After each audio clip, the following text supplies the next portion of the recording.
Olá, sejam muito bem-vindos. Nós estamos gravando hoje um livro sobre terapia do sistema familiar.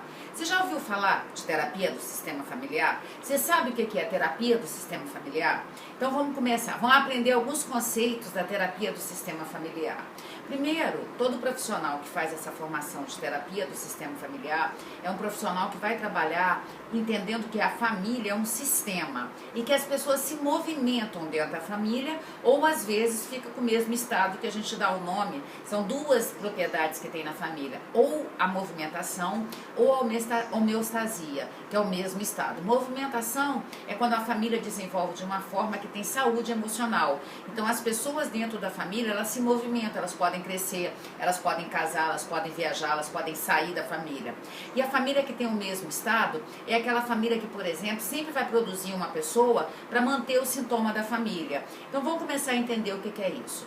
Primeiro a gente tem que entender dois conceitos. Ólon.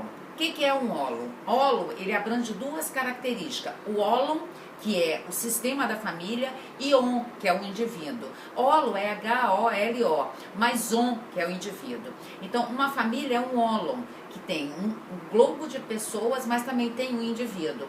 Então, cada pessoa, ela vai influenciar a outra na família. Uma outra propriedade da família é que ela movimenta os ecos do passado. Ela traz informações de até 4 gerações. Muito teórico, né? Então, eu vou dar um exemplo para você. Você já observou que você traz mitos de gerações passadas, que às vezes você nunca nem imaginou? Aquela propriedade que tem, às vezes você vê um chinelo de borracha virado ao contrário, você vai lá e desvira porque você acha que alguém da sua família vai morrer. Isso é uma mitologia, né? É uma crendice, mas é passado de geração para geração. Aquela outra crendice que é passada que manga com leite morre, é aquela questão dos escravos, né, dos fazendeiros, dos donos de engenhos, eles falavam que manga com leite morria porque eles queriam que os escravos comessem mais manga. Então isso é passado de geração em geração. Então é uma outra característica.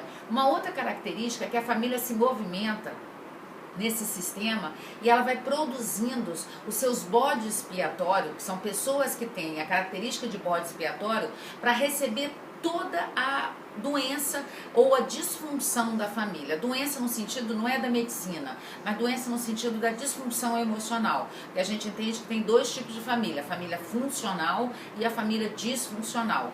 Por exemplo, é uma pessoa que usa drogas porque ela não está dando conta de toda aquela rigidez da família. Então ela usa drogas para fazer dentro dela um movimento, só que ela acaba se prejudicando. É aquele filho que com 18 anos vai embora da família, que ele não dá conta de viver aquela rigidez, ele acaba indo embora da família. Outro tipo de disfunção é quando o casal está mal, aí ela produz um terceiro, uma triangulação, um terceiro para fixar o casamento. Tanto que hoje a gente já sabe que quando os filhos casam, muitas pessoas têm a síndrome do ninho vazio, que é aquela sensação de quando o filho foi embora, e agora? O que eu vou fazer? A gente tem que entender que para a terapia do sistema familiar, quando não tem ainda o filho na família, não foi constituída a família. O que estabelece a família é o filho, seja por adoção, seja pelo nascimento. E a gente tem 2 tipos de nascimento, o nascimento de adoção e o nascimento da barriga.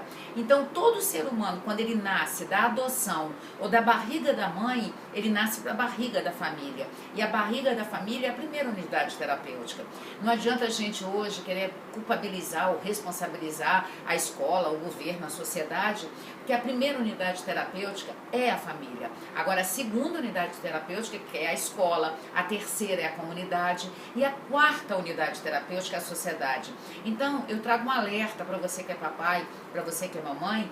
Todas as vezes que nascer uma pessoa na família, seja pela barriga da maternidade ou seja pela adoção, a responsabilidade cai em quem está adotando ou quem está gerando aquele nascimento. E pegando um saber emprestado da psicanálise, a gente tem 2 tipos de função. Tem a função materna, que o Freud deu o nome de função nutriz, e tem a função paterna. Entendendo que quem chama a função paterna para a relação é sempre a função nutriz. E essa função nutriz, essa função materna e essa função paterna não tem nada a ver com o gênero, não tem nada a ver com o sexo, não tem nada a ver da mulher ser responsável pela função materna e o homem ser responsável pela função paterna. Em algumas famílias cabe assim, mas a gente vê casais de homossexual que um adota a função nutriz e o outro adota a função materna. A função paterna é sempre aquela que estabelece os valores, o limite, o superego.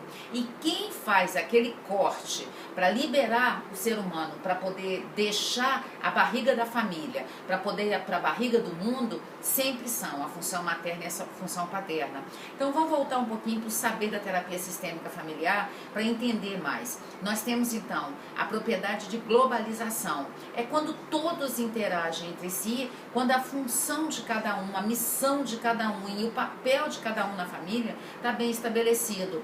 Por exemplo, a função de uma mãe é uma função nutriz, entendendo só para dar uma teoria, para a gente não ficar tão confuso, que ela tem a capacidade de nutrir o ser humano que nasce.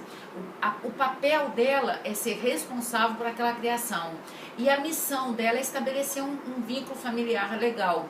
Então, cada pessoa tem que ter o seu papel na família. Olha o que acontece demais quando acontece a propriedade de homeostasia. Por exemplo, morre o pai de uma família, a mãe pega aquele filho mais velho e coloca na função do pai.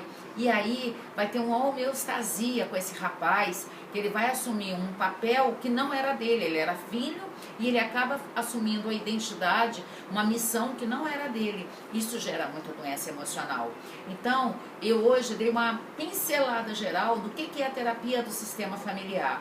Eu espero que você tenha gostado. Nós, sábado, agora, na nossa escola de psicanálise, a gente vai ter esse módulo de terapia do sistema familiar. Lá nesse dia que eu estiver dando aula, eu vou gravar um pouco dessa aula e vou compartilhar com vocês lá no dia da sala de aula. E vou compartilhar com vocês para vocês entenderem. E lá tem o data show, lá tem a apresentação. Então vai ser bem bacana fazer essa apresentação de aula lá. Sábado, agora a gente está com essa aula programada lá. E se você, porventura, mora no Espírito Santo e tem vontade de estudar com a gente não tem a formação teórica e psicanálise à distância. São muitas pessoas que nos perguntam. A gente não tem, a gente só tem a presencial.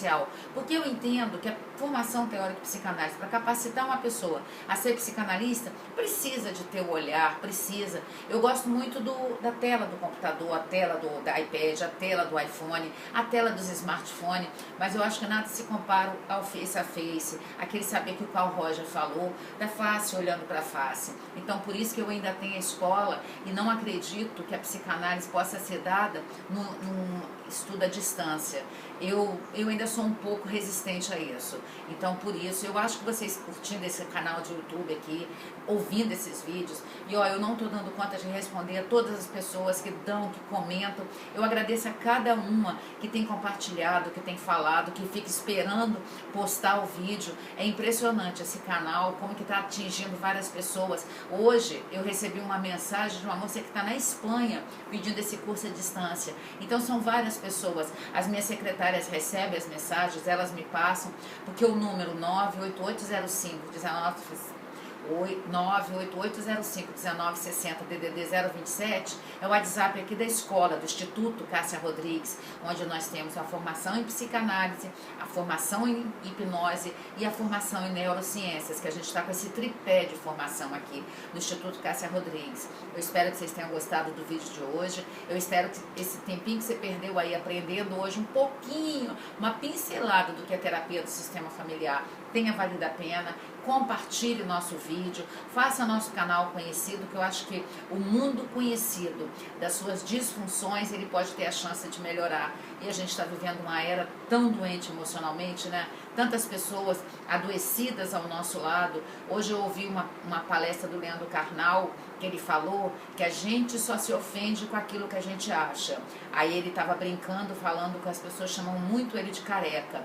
Ele falou, por que eu vou me ofender? Realmente eu sou careca, é um fato. Então, a gente não tem que se ofender com aquilo que a gente é. E olha o que a gente está vivendo hoje. Um mundo onde as pessoas se ofendem com aquilo que elas são. Porque se ela não é, ela não se ofende. Pensa nisso, isso é uma disfunção. Se você se ofende muito quando alguém diz pra você alguma coisa, é porque você sabe que você é aquilo. Porque se me chamarem sai daí, ô menino. Eu sei que eu não sou, que eu sou uma menina, não vou me ofender. Mas porque se, por exemplo, falar assim, ei, sua velha, sai daí. Se eu me ofender quando falar, sai daí, sua velha, é porque eu não sei que eu tenho 56 anos e que eu sou. Olha, eu estou entrando na final da maturidade. Porque lá na terapia do sistema familiar fala que até 25 anos é adolescente, de 25 a 40 é jovem, de 40 a 60 é o adulto e de 60 para frente é a maturidade. E depois vem a terceira idade, a quarta idade. Hoje a gente está vivendo muito. Então, se você tem até 25 anos, você é jovem, de 25 a Desculpa, se você tem até 25 anos, você é adolescente, de 25 a 40 você é jovem, de 40 a 60 você está na fase do adulto, de 60 para frente você já está na maturidade, entendendo que logo depois tem as fases da velhice. Mas a velhice hoje não está sendo dita mais desse jeito. Então, essa é uma forma de você entender por que o ciclo familiar vai se movimentando. E ele vai se movimentando para dar direito a novos nascimentos na família, novos papéis, novas missões. Curta nosso vídeo, compartilhe nosso vídeo e fiquem com Deus. Espero que tenha valido a pena esse tempinho que você gastou com a gente. Beijo e tchau, tchau.